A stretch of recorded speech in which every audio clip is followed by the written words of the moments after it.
with things that would help a woman through their mental health? The biggest thing that sticks out to me is that women are community builders. And so reaching out to friends and rebuilding those connections and making your own community, not waiting for it to come to you, is a really big deal.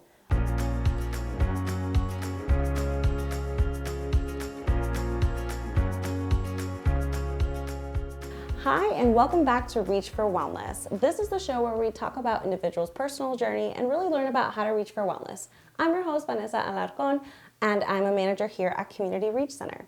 Today's episode, we will have a guest named Rhiana, who's a licensed professional counselor and a licensed addictions counselor, and who is a therapist here at Community Reach Center. Rhiana, welcome to the show. Hi. Thanks for having me. Yes, Rhiana, tell us about more about your role here at Community Reach Center. What do you do? Oh man, I wear many hats, as you know. So I do our regular outpatient ongoing psychotherapy with folks who do walk-ins. Yes. I also see our folks that are still in prison and do their intake so they can be already plugged in as soon as they release. And I assist with the Westminster Wellness Court. So I help folks that are on diversion get their feet back under them and figure out how can we prevent them from committing future crimes and also just give them a better life overall. Yeah, no, it's a lot of different things, but you are a triple threat around here. You're able to do different things. And we're actually in your therapy office right now. So I know amongst our team, we know you tend to have a cute space. And so it's very cool to be able to record this episode here at your office. So it is Women's History Month this month. And so it's important for us as we talk about mental health to think about what is the mental health experience for women or individuals that identify as women? What is that experience like? And so I do want to ask you, from your experience, what have you seen as a professional in this field? Yeah. So the piece where we are serving folks who are not necessarily people of color, folks that look like me, right? So cisgender, heterosexual, middle class women. Lots of depression, lots of anxiety. ADHD is definitely on the rise. I think people are starting to learn more about it and be really curious about it. But when I think about a woman's experience, I think a lot about caregiver fatigue. I think a lot about motherhood and how that can sometimes interfere with engaging in mental health care. So that's a really big piece. There are a couple of different spots that offer maternal mental health care, which is pretty cool. That's an up and coming specialty that I think the entire field is really excited about. And I think when I think about barriers, I think a lot about people who identify as people of color or identify as queer, trans, anything where it's there is more of an oppressed population. It is harder for them. Most folks engaging in healthcare, they want someone that looks like them. They typically want someone that is from their own community, and things can get missed when we have providers who don't have the same demographics. There was a really big study done a couple of years ago about folks who even have cancer, basic medical diagnoses, because cancer is not basic, but big medical diagnoses that people are really familiar with that were getting missed because their providers weren't the same race as them. So it is a really big deal, and it's important. For me, I encourage clients to be really picky about it and find providers that they feel super connected to. There are some populations like the Middle East that actually do not want providers that look like them typically. They want someone that has an outside perspective, and they don't want someone that's within their community because they feel like it's too close to home. So I've always thought that was kind of interesting. Sometimes it's a strong preference, and sometimes it's the complete opposite. Yeah, well, it is really interesting because especially as we think about individuals interested in seeking healthcare or what mental health is for someone, how much of our identity plays into it, but also the identity of a healthcare provider. So it's important to really consider those dynamics. I'm curious, you mentioned a couple things about motherhood or different phases of a woman's experience. So I want to dig deep into it. If you were to think about the mental health of women, what other phases, or I shouldn't say phases, but experiences impact women maybe differently than another gender? Yeah, I think the population that comes to mind first with that is people in college. So when working with someone who's maybe in college, talking about their experience of socializing and things like that, there's a lot more consideration around safety for people who are women in college versus men who are in college. There's a lot of moving pieces with that, but that's the biggest one that comes to mind for me. So obviously just a lot of different phases of life that people can engage in therapy. So when they're younger, it looks a little bit different, I think a little bit healthier, and probably is going to mirror more of what society is encouraging. So for example, little girls, it is common they fall and scrape their knee. They are told like, it's okay, get it out, it's fine. And little boys are typically told, suck it up. You need to hide this and conceal this. So I think in a way women are a little bit privileged because they can often come to therapy and hear echoes of what they're told in society. But I think it's really validating. That's interesting because you're touching on gender norms and roles. And so this is where it can get into a whole other thing, right? About just the experience of how societal norms may either expect or just learned behaviors across societies about what it means to be a woman or navigate different experiences. Yeah. Talk me through, okay, so you mentioned the college experience, you've mentioned motherhood, and I had this thought about how sometimes a teenager and adolescent may grow up and hear like, oh, it's like hormones, or you're going through a period, or just hormones, or women being targeted of maybe going through emotional distress and then just being targeted because they're, hormonal or something like that. Talk me through like how can we better understand that those aspects? I love that you asked that question because it's something I think about a lot. I don't really see kids a ton, but when I do, that is something I think about a lot. And it was something I used to believe, I don't think hormones plays into this. I think that we are invalidating kids. Now I feel a little bit differently now that I have some teenage clients where it's like, whoa, girl, you really went left field with that. That didn't make any sense. But I do believe that there really is a lot of invalidation there because we know that hormonal piece. I am fearful that we are really shutting people down when they're really experiencing something significant. Maybe their response is a little bit higher than an adult's response, but it doesn't mean that it's not real to them or significantly distressing. Right, right. Well, and that can happen, right? Because like I'm remembering now where I had experience where like I was emotional when I was younger to a boss when I was in my early 20s, and I remember later hearing in a different context someone saying like, oh yeah, remember how you don't like to see girls cry? And it's just like this idea of like, what does that mean? How do Why is that different? Yeah. Something about like just those experiences, but how sometimes that can, maybe interfere with people really experiencing their own emotions or getting the help they need. So something I definitely want to touch on, because we do have different groups that discuss the intersection between women and trauma, but also just in general, we do serve a lot of women at Community Reach Center. We serve, it's not like, and when I say majority, it's not like 90%, but like we tend to have more individuals that identify as women in our therapeutic spaces here, but trauma is definitely a thing. And you have specialized experience in this, which is so cool, and also training, but how does trauma impact us, like in general, and what would be a factor that would make potentially an experience for a woman different? Yeah, so I think women are statistically more likely to experience trauma across the board. So that piece has always been really interesting to me. It can also often lead to a misdiagnosis of borderline personality disorder. It can sometimes lead to misdiagnosis of ADHD. And both of those are much more prevalently to be diagnosed in women. So that's always fascinated me, like, are we actually missing the trauma? Because it feels like it's such a buzzword now that it's almost lost its meaning. And so I am really curious to see kind of like what that looks like for the future of mental health. Like, when is that going to regain steam for people to really understand the depths of what trauma touches? You and I both know it touches every aspect of someone's functioning, especially social, especially when they're at work. Like, there's lots of moving pieces. Being a mother, being a kid, being a traumatized kid, the exact same, right? Or like there's just nothing it doesn't touch, and it's really significant.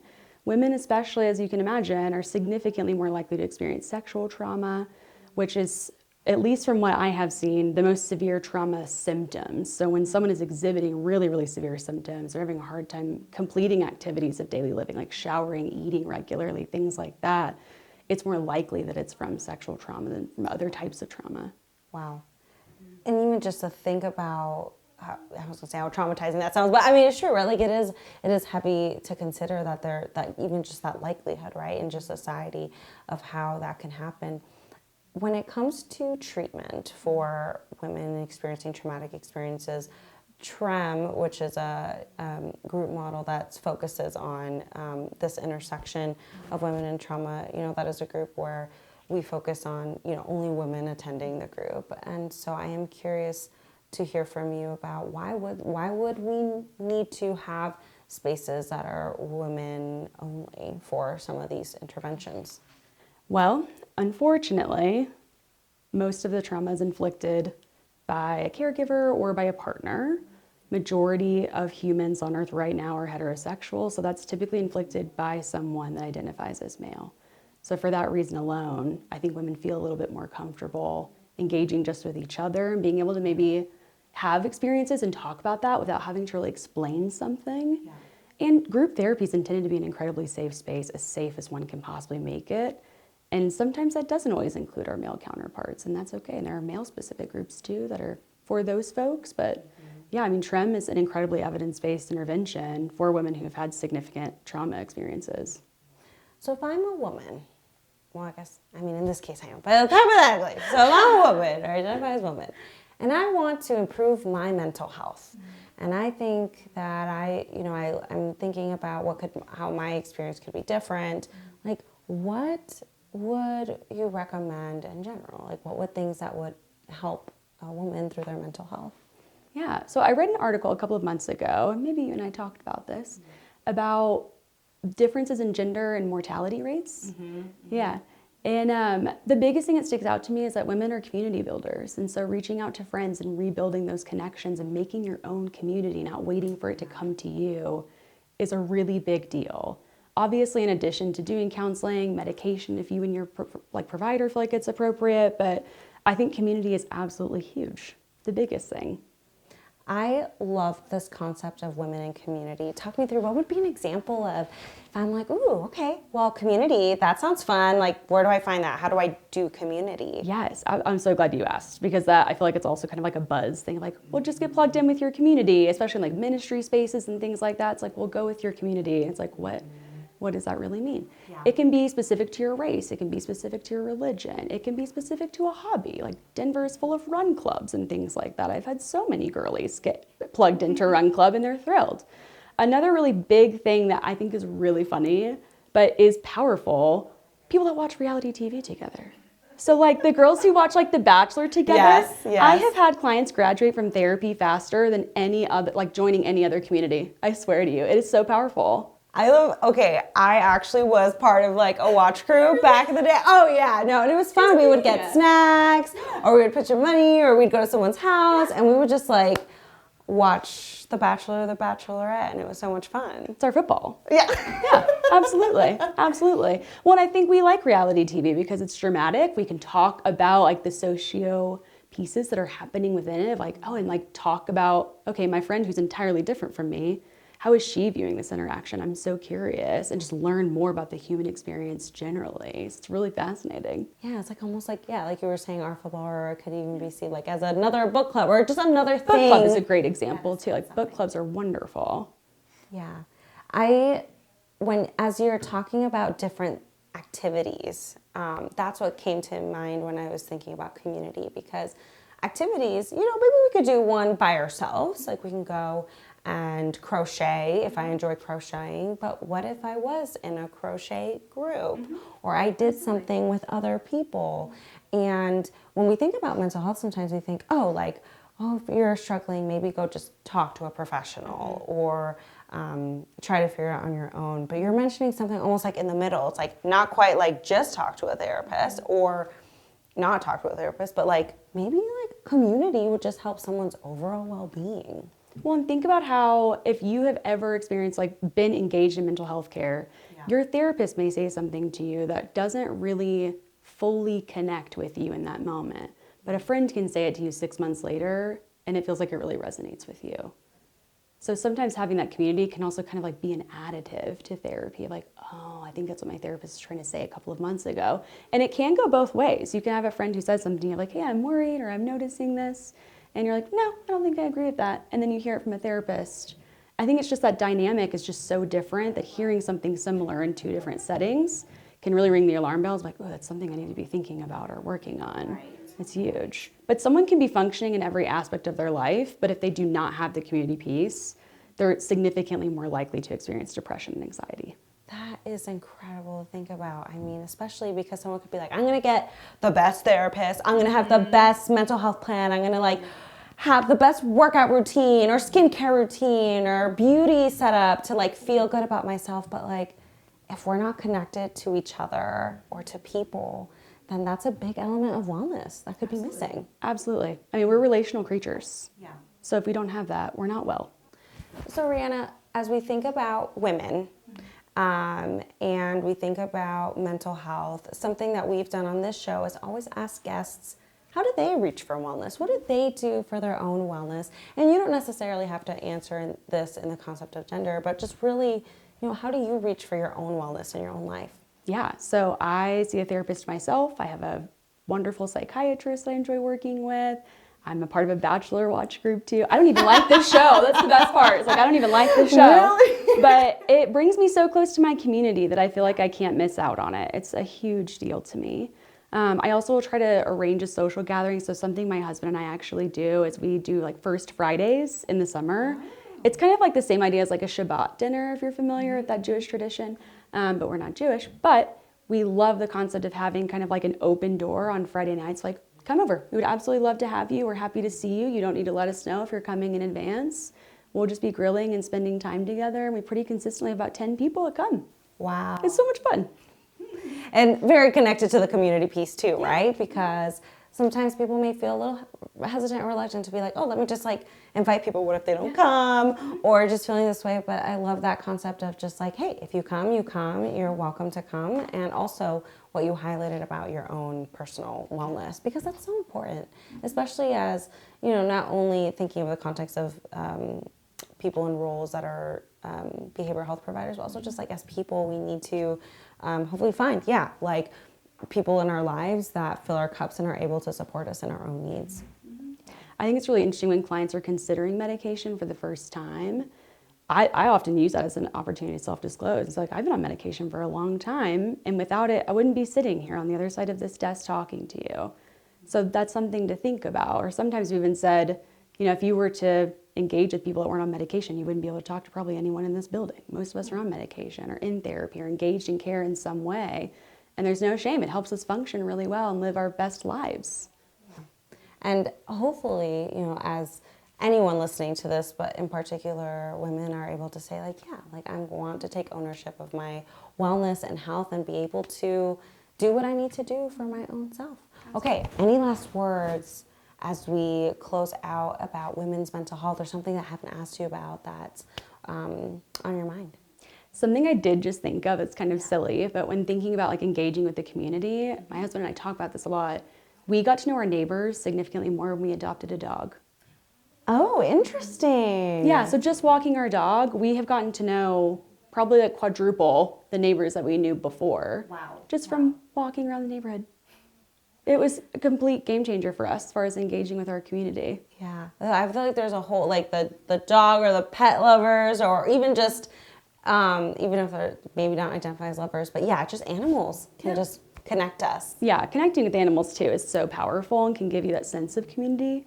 Yeah, just walking around, like people seeing us and other people having dogs and having an opportunity to organically talk about something without just going on a walk and walking past each other, like that may feel kind of unnatural. But having dogs like, oh, what's your dog's name? What kind of breed are they? It just lends for a more authentic, smooth interaction that doesn't feel forced. Well, look at that. If there's some like social anxiety or the things that are like, I want to connect more with people, maybe the answer is walk your dog. Maybe the answer is to walk your dog. Thanks, Rhiana, so much for coming. I hope you enjoyed this episode of Reach for Wellness. We encourage you to interact with us. DM us at Community Reach Center. You can find us on our social media pages, Instagram, Facebook, LinkedIn, and anywhere else we are. And we encourage you to like, save, and share this episode for someone that could benefit from learning how they can reach for their own wellness.